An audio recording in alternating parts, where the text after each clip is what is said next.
Welcome to the Rum Ration, the show where we explore the human side of military history. I'm Colin. And I'm Rejoy. And today we go back to one of the darkest days in Roman military history, but one of the brightest triumphs in battlefield strategy.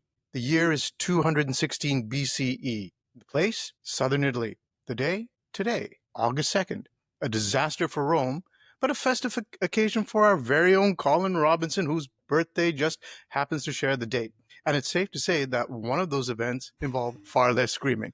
But maybe we should ask your mom, though. She might disagree. True. So a very happy birthday to you, my friend. Or, as the Romans would have said, Felix dies Natalis. Or at least the ones who weren't in the process of being massacred. That's true. There was more like, yeah. And just to be clear for all those, particularly my children who think I'm as old as dirt, I was not actually at the Battle of Cannae in 216 BCE. I was born just slightly afterwards. But thank you very much. Thank you for the best wishes, and thank you for entertaining my early birthday wish when I asked you to put this together, because I saw it was the date of my birthday, and I know you love Roman history, so I asked you as a special birthday present to put together this podcast on the story of Cannae. Where Hannibal with an army half the size of his enemies orchestrated a slaughter so complete it would be studied for millennia. It's still being taught, looked at military colleges all around the world. It's a masterclass in double envelopment and a catastrophe which nearly broke the Roman Republic. That is very true. And the interesting part of it, though, is as a battle, it's studied over and over again as a masterpiece of battlefield tactics. But it didn't, at the end of the day, sadly, for the Carthaginians, change the course of the war. So let's... Whoa. Sadly? What, you're pro-Carthage? I thought you were pro-Rome. Well, on that day... Typical Rejoy, back the winner. There's a ladder that one has to climb, Colin. Osama bin Laden was talking about you, and he said, people have the strong horse and the weak horse. They choose the strong horse. That day you were like, let me get this Roman shirt off and... And then when the airstrikes came in, all of a sudden my old uniform came out of the closet.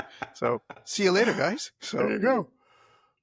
Let's go back to the start of what led to the long road to Cannae. The Second Punic War is raging, so we'll set the stage there. As you might have gathered, there was a First Punic War. So Rome and Carthage have been ancestral enemies, one could say. The rivalry has been going on in the ancient world for hundreds of years. So at this point, where would Carthage be if people were trying to put that on the map today? That's a very good question, Colin. So Carthage would have been located in modern-day Tunisia and is, in fact, a suburb of Tunis. And the ruins are still there. And so if you choose to visit Tunisia, which is a fascinating country, and get to the suburbs of Tunis, you'll still see some of the old Carthaginian ruins. So, raise a glass to the fallen over there. We'll get to that segment later on as well. Absolutely. But yes, that's where Carthage would have been located. And the Carthaginians themselves were descendants of the ancient Phoenicians. And Phoenicia, which, as we talked about earlier on, you and I, but where Phoenicia was located, that'd be modern-day Lebanon, really. Right. And the city of Carthage was founded by... There were two very big Phoenician cities, Tyre and Sidon. That's right. And it was King Hiram of Tyre was a very famous king. Exactly. And they were the economic powerhouses of their day. And it was the Tyrians that founded Carthage as a colony. And Carthage in its own right grew to become a major power in the area, also based on commerce and trading. And they dominated North Africa. So that, of course, led to a conflict with the newly emerging power of the region, which was Rome. And so there was a lot of elbows up going on in those days as well, as they fought back and forth. And so now what led to Cannae is the Second Punic War, which is now raging, and Rome and Carthage, again, are locked in a fight for control of the Western Mediterranean. And Hannibal Barca, bold, brilliant, and unrelenting, and also one-eyed, has already crossed the Alps with war elephants, no less, and crushed Roman armies at Trebia and Lake Trasimene. He had one eye? I like this guy. He had one eye. He had one eye. And again, in keeping with historical narratives, sadly, it was not due to some heroic exploit in battle or getting a wound in the eye, pulling an arrow out of his eye, and then carrying on, saying, "Come on, man, forward." No, he got sick. And it was an infection. Well, it could have been as As banal as somebody, say, adjusting the caliper brake on their son's baby stroller, also equally unheroic. Who knows? Maybe it was that. We You never haven't know. found the papyrus scrolls describing what actually happened. Yes, so he had already crushed two. Imagine that he's already crushed two Roman armies by the Incredible. time he crosses the Alps with his elephants, and now he's setting up this battle. Now there are many people who actually no longer know who Hannibal Right. was and are Not the unfamiliar serial with the name. killer in Silence of the Lambs. I was just going to say exactly. I think he's become more famous now, and Anthony Hopkins, I hold you responsible for that. For your brilliant depiction, which scared the shit out of me. Yes, and then there was some inspiration there too. But who was Hannibal?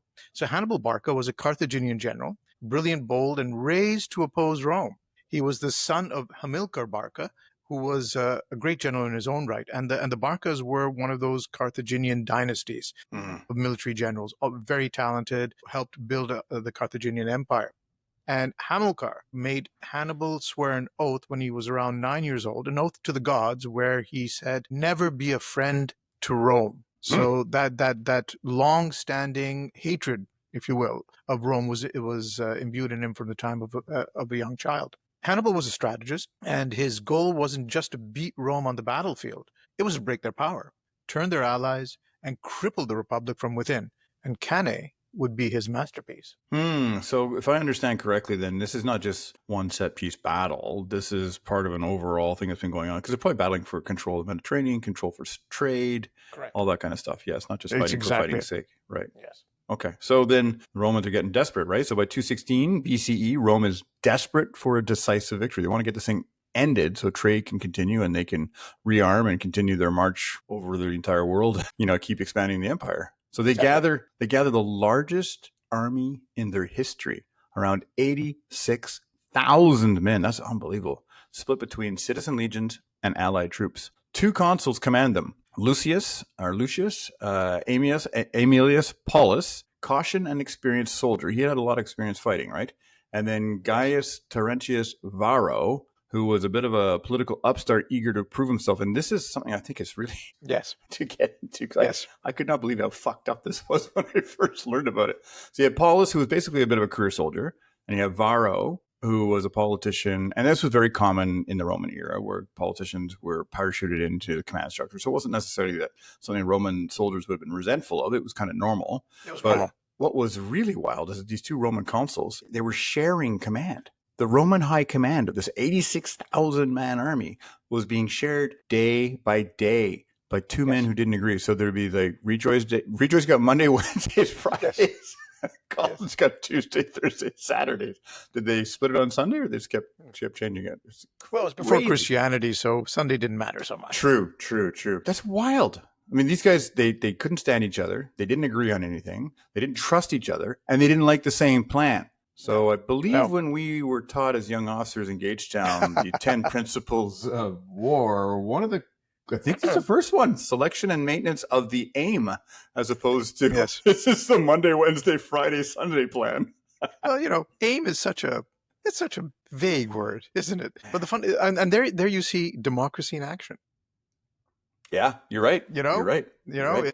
2 consuls, so you'd have a junior consul and a senior consul. That's how their elections worked. And in this case, I don't quite remember which one was a senior, which one was a junior. Paulus was apparently, he was more of a patrician. He was seasoned. He was cautious, but he had a lot of experience. Probably a good reason, having probably tangled with the Carthaginians before. Yes. But Varro was a plebeian. He was very new to the high command. Never had a role with that much authority and that much responsibility. Very aggressive, which was a very Roman attribute.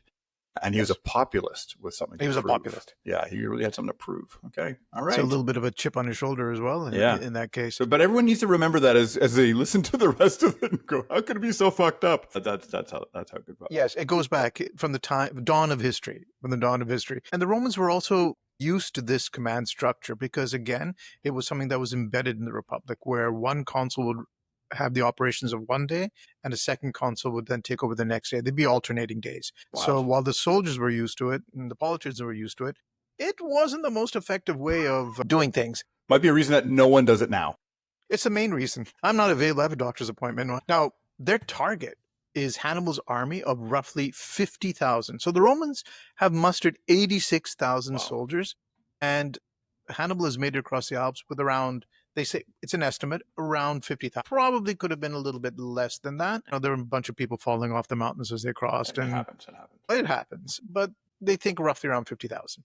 And it was a polyglot force of Iberians, or what we would refer to as, say, Spaniards. Today, Iberians, Gauls, Libyans, and the fearsome Numidian cavalry. They were the most effective cavalry of their day. Now, Hannibal has drawn the Romans to the plains near Cannae, a flat expanse on the banks of the Aufidus River, which is known today as the Olifanto River. It's the hot, flat fields of Apulia, and it's an ideal location for maneuver warfare. So he's brought the Romans to exactly where he wants them, and now he's basically setting up a trap. So let's talk a little bit about the battlefield and why it was perfect for what Hannibal had in mind. Because Cannae wasn't just a random spot on the map. Hannibal chose it on purpose. Yeah, so this wasn't an accident. He was actually trying to lure them into an ambush, essentially. I mean, ambushes are usually a little smaller scale, but a massive... He was bringing them into the ground of his choosing, right? Yeah.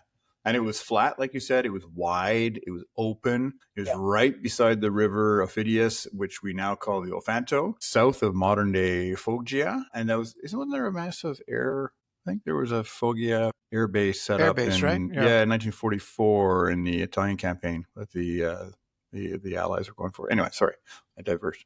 But the kind of ground that was there was really made for maneuver warfare, particularly if you have superior cavalry, which need a lot of room to move around, which is what Hannibal absolutely did, as you mentioned. They had that splendid Numidian cavalry. Yes, and that's one of the major differences between the Romans and the Carthaginians as well, because the Romans really didn't invest very much in their cavalry. Right. They were heavy infantry. First force, heavy infantry. Yeah. So he wanted the Romans to come at him with everything. He needed space to let them overextend, to make them believe they were driving him back. And that's key to this whole strategy. And Cannae gave him the room to set the trap. Right, because just to remind people there, the way the Romans and their heavy infantry would fight was big, solid block squares. So cavalry coming smashing at them is not going to do much to them. But if they're racing ahead and they're getting overextended, because some guys run faster than other guys, right? And they're getting carried away and they're losing discipline, and then suddenly they're spreading open, then you're wide open to a cavalry attack. We're just going to swoop in and start picking people off and slicing them all up and hopefully causing some panic. But of course, there's more. The wind in that region, the dry, dusty one called Volturnus, would often blow dust into the face of anyone marching or approaching from the west. And that's exactly the direction that Hannibal had set it up, that the Romans would be coming from. Again, the planning was absolutely brilliant. Yeah. So think about it. Wide, flat plains, a river at his back to prevent retreat and force his men to fight, which is also something to consider, open space for his cavalry to sweep, and a wind that would blind the enemy. Hannibal just turned geography into a weapon. Yeah, he wasn't just fighting on that field. He really shaped it. And what impresses me the most when I learn about this is there was no Google Maps. There were no paper maps. There were, some sort of sketches, I suppose, on something, but pretty crude. There was no drones flying up there to do a reconnaissance. It was all based on his cavalry going out and doing scouting reports and coming back and being able to calculate that space and time in your mind. Yeah. And where you'd be able to fit and moving 50,000 dudes and being able to contemplate where you're going to put 86,000 dudes. I mean, for those who are Montrealers, I mean, the Bell Center holds 18,000 at best, right? And think of that. God, that's a lot of people. A lot of people you're moving. And maneuvering a platoon can be challenging. Can you imagine doing 50,000? It's crazy. And so that brings us now to the morning of August 2nd. Back in 216 BCE, the Roman force, possibly again, estimates say, around 86,000 men, assembles in deep formation on the plains of Cannae. Now, they're stacked tight, packed heavy in the center, and the strategy is brute force. Punch through the Carthaginian line, break Hannibal's center. It's textbook Roman doctrine. So the way the Romans fought, I mean, there are a couple of things here I think would be good to explore. They generally, as you said earlier, Colin, they would line up at blocks of infantry. Now, the way those blocks of infantry were set up was like a checkerboard. So what would happen is there'd be alternating lines. And if a man in front fell, the man from the second line would move up to take his place, and they left enough space within those blocks that if the man who had been wounded, hopefully not killed, but wounded, he could still crawl through the legs of his comrades to get to the rear and get to safety. And before they would attack, they had some auxiliary and lightly armed troops known as Velites. I hope I'm pronouncing that correctly, Velites, but they were armed with light javelins and slings and things, and they would harass, basically like skirmishers. Skirmishers, yeah. So they would harass the enemy before the attack went in. So they're set up in that very rigid sort of battle formation. The other thing to keep in mind is this is not Hollywood Roman legions. Right. You know, what we see in the movies, like almost everybody's seen the Russell Crowe movie Gladiator, the first Great Gladiator. Movie. Love that opening scene. Exactly. That's what I always remember. I'm sure, and that's what you remember most about, I'm sure. I don't think anybody bothered with Gladiator 2, but Gladiator 1 was I saw it. the standard. Now, those aren't the same Roman legions. They were not dressed like that, because the imperial legions that are depicted in movies are wearing what they call lorica segmentata, which is the segmented armor and the imperial helmets. This is 200 years before that time. Right. That's a good point. So these guys are wearing breastplates and chainmail. Very effective, but different armor and a different type of helmet, which is known as the Montefortino helmet. So they look quite different to what you would imagine. And there are enough good depictions of that on the internet. You can Google it and see what they actually look like. So those are the Romans that you're looking at. And they've set everything up, but the fighting methods remain pretty much the same. So they've set themselves up in these blocks of infantry, and they are now ready to engage the Carthaginian army and punch right through. And like you said, it's textbook Roman doctrine, which has worked so well for them over the centuries as they've been expanding their empire. But the problem is it's kind of the wrong textbook right now, because Hannibal he forgot to look into their textbook. He decided to use his own textbook, and he's not playing along. And when you're doing any situation or any estimate of situation, you got to consider the enemy. Kind of key. Ground is important, but so is the enemy. And Hannibal he'd arranged his army with surgical precision, which I was so impressed with. We didn't have the modern communications, didn't have the modern surveillance, and be able to do that kind of stuff. And he had his troops form a crescent-shaped arc, convex towards the enemy. In the middle, he put lightly armed Gauls and Iberians, about 20,000 of them. So put in modern terms, some French and Spanish, irregular troops. And these troops were intentionally less experienced, probably had less armor. They probably looked kind of like he was dangling some bait in front of the Romans. And this little convex arc was designed to bend, right? Bluntly put, I couldn't have said it by myself, Colin. That's an excellent description of how he set everything up. And then on either flank, he placed his Libyan heavy infantry. This was the core of his army. These were his veterans, disciplined, heavily armored, trained in the Roman style of fighting as well. So that's something else that people don't really know very much about. But a lot of the veteran heavy infantry fought exactly in the Roman style and were equipped similarly as well in terms of the armor. So these are real killers. And he keeps them angled slightly back, like two hidden blades. And then, of course, we can't forget the cavalry. On the Carthaginian left, they've got about 6,500 Iberian and Gallic cavalry under Hasdrubal, who are heavily armed and quite aggressive.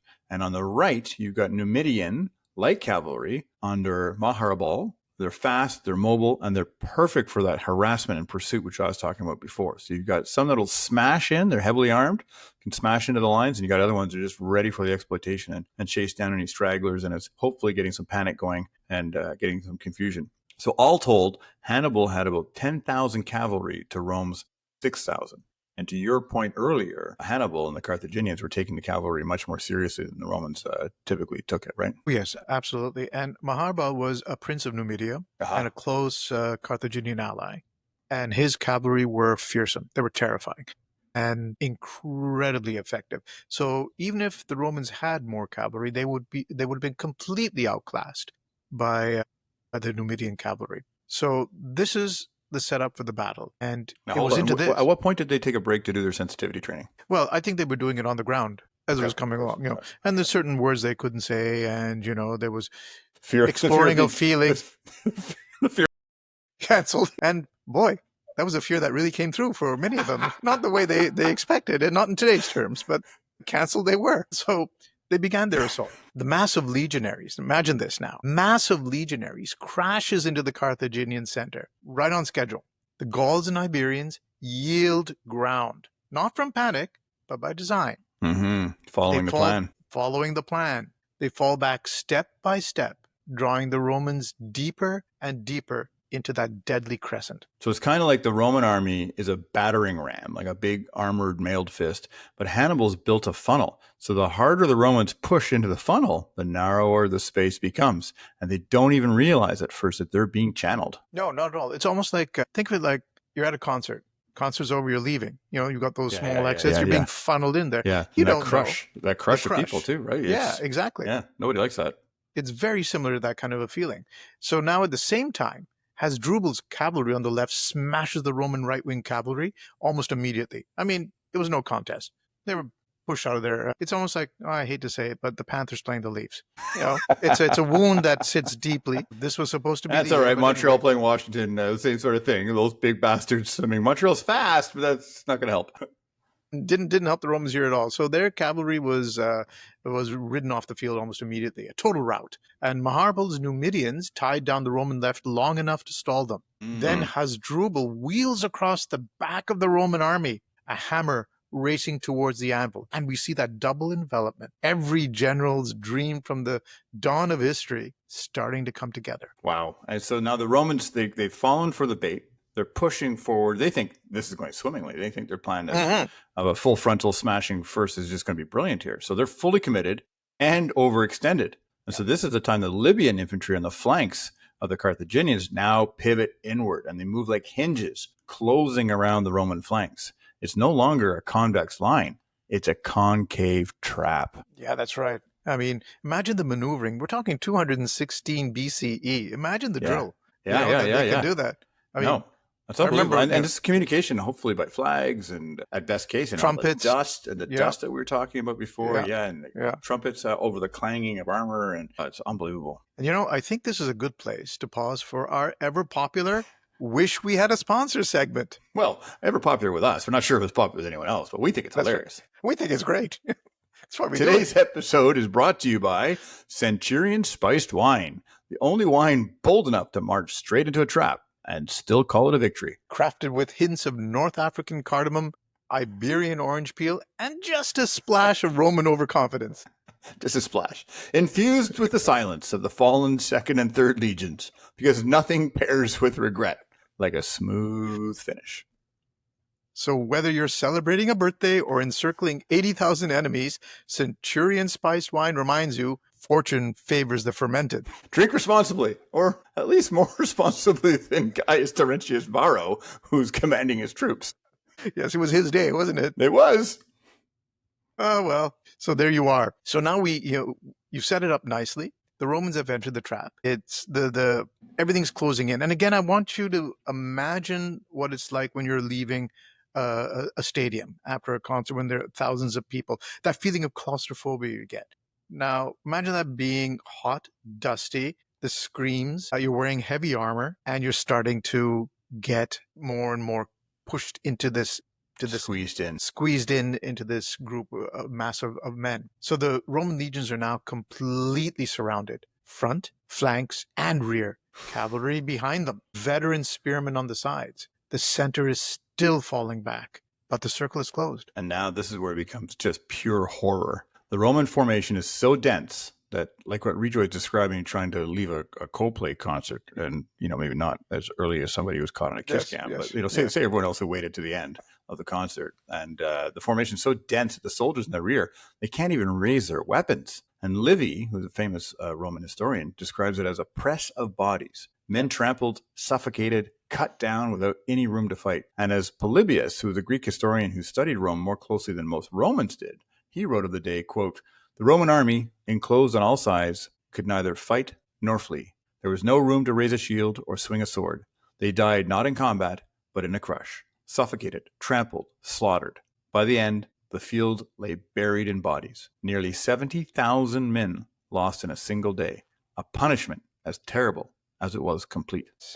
I've seen body estimates, number estimates that go from 45,000 to 80,000. I mean, who knows what the real number was, but let's just say it was a lot. Let's call it 50, 60, 70,000. That's a lot. And I think a lot of, like you said, when you read up Polybius, a lot of accounts do state how many of those soldiers died of suffocation and being trampled, not from wounds. It's that panic and being suffocated and closed in. And Colin, It took hours. Of course.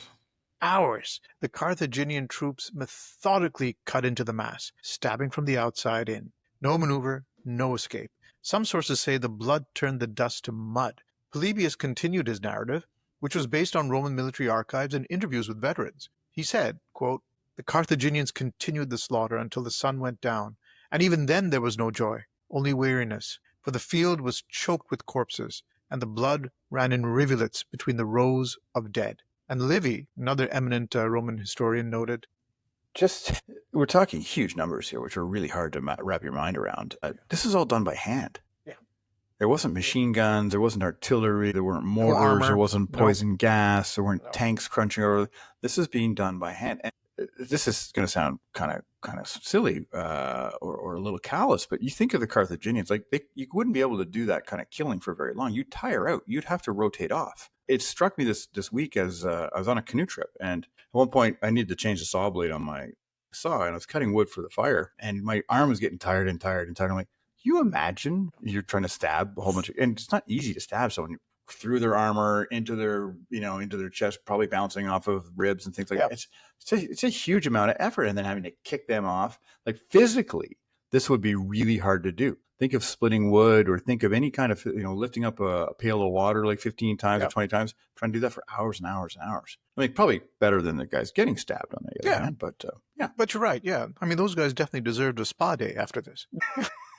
Probably didn't get one, but speaking of the guys who definitely didn't get one, by nightfall, as many as we're saying between 50,000 to 70,000 Romans were dead, including most of the Senate members who had joined the army. Aemilius Paulus, who was the more senior of the two consuls and the most experienced, despite being offered a horse and given the opportunity to escape, he chose to remain with his soldiers and was killed. Around 10,000 prisoners were taken, and fewer than 5,000 Romans escape. A disaster that has reverberated through the annals of time, really. Cannae wasn't just a victory. It was a total tactical annihilation. A double envelopment on a massive scale, something no army has ever achieved so precisely before. It was something that Schlieffen, the chief of the German Imperial General Staff prior to 1914, I think he passed away in 1910, shortly beforehand. This was his dream. This is what he wanted to do to the French. Schlieffen the Elder, yeah. And nobody's ever done it since. No, well, we'll get to that. Schwarzkopf came pretty close. He came close. He came close, yes. Yeah. But here's the killer detail. This wasn't an accident. Hannibal planned this, knowing the psychology and the tactics of Roman warfare. He could predict what they were going to do. And that's the old saying that the amateurs are dangerous, professionals are predictable, right? And he knew that they would push the center. He knew that they would favor direct engagement and charge for it. And he built a battlefield where that would be their downfall. And it's funny because he also, I don't know if he knew which day Varro would be in charge, because with Varro, he was all headstrong, wanted to prove something, wanted to follow the way. Whereas Paulus, if it had been his day, he would have probably held back because he didn't think he was ready for it, didn't think the Romans were ready for it, and he wanted to find the right conditions for it. It's crazy that Hannibal could really figure that out and build a battlefield, like really shape the ground, as you were mentioning before. That would be the downfall of the Romans. You're quite right. Paulus was not in favor of the battle at all. And I mean, we've discussed the battle itself here and what took place. But if one were to explore the conditions around it, I'm sure military intelligence played some role. I'm sure each camp had its spies in and out. So it's a very good point you bring up there, Colin, about, did Hannibal know that Varro would be in charge on that day? Did he wait? Did he get some information saying, this is the guy, he's a bit more headstrong, he's got something to prove, he'll be in charge on that day? Do you wait? There's so many ifs and buts and things there that are going on that perhaps we'll never know, but it's fun to sort of think about it a little bit. So it was really military genius, which led to unimaginable carnage. Unimaginable. Yeah, unimaginable, completely unimaginable. So what was the fallout from this battle? Well, a hell of a lot of fury in Rome. Rome reels. There's panic in the Senate. Of course, half of them are also dead. Yes, well, as tends to happen. The allies desert. The city readies itself for siege. And the survivors of Cannae, a few thousand, are exiled to Sicily in disgrace, forbidden to return until they redeem themselves in battle, which is kind of hard to do if you've been exiled. I mean, so it's not like, thank God you guys made it back, man the walls now, this, that. It's like, no, you guys, you really fucked up. No, off you And go. yet, and this was the true strength of the Roman Empire, the Roman system, Rome doesn't collapse. It adapts. And the statesman Fabius Maximus champions a strategy of delay, which I think, this is the whole Fabian delay, avoiding direct combat, harassing Hannibal's supply lines, wearing him down, because Hannibal's not on friendly territory. And he's got to find food. He doesn't have really good supply lines. And so Rome, while this is happening, raises some new armies, and they have their strong systems, and they've got their strong discipline. And over time, they regain the initiative. That's right. What they did for a time, and I'm not sure if my history is correct or not, but I think he might have been elected dictator for 6 months. I think so. Fabius Maximus, in order to take over the military operations. Dictator in those days, of course, meant something completely different to what it is today. Yes. But the antecedents lie there. It was just you were given full power, but for a limited amount of time. Very limited. In terms of extreme need and urgency. And he refused to engage Hannibal. And what Hannibal wanted, of course, was engagement. Right, a set-piece battle. Let's do another set-piece battle like that one. Yeah, let me destroy all your armies and kill everyone. Matter of fact, I'll just hang out at Cannae if you want to bring him back. Rematch? Just follow the bones. That's where everybody is. So he refused to engage, and if I remember correctly, there was also a bit of scorched earth policy going on at the time. So burning crops, denying the enemy any substance, anything of value, retreating behind the walls. All the cities in those days had walls. They were fortified cities, so they fell back and they waited him out. And Hannibal, for all his brilliance, he lacked the siege equipment to take Rome. Right. He was a mobile army, so he could not take any of these cities. And his hopes for a mass uprising among Rome's allies never fully materialized. So eventually the tide turned. But for a brief moment, at Cannae, it looked like Rome might fall. Yeah. So the legacy of Cannae is immense. You mentioned earlier that Karl von Clausewitz studied it. The German general staff in the 19th century built their famous war plans around it. And even during World War II, the concept of rapid envelopment inspired blitzkrieg. And there were double envelopments that were being done on the Russian front for sure. Oh, yes. In 43 and 44 as they were coming through. Quite it was right. Very impressive. And it was, quite frankly, the height of Storm Norman Schwarzkopf, the general who commanded the mostly U.S., but the coalition forces during Gulf War I with Iraq in 1991. Yeah, that's right.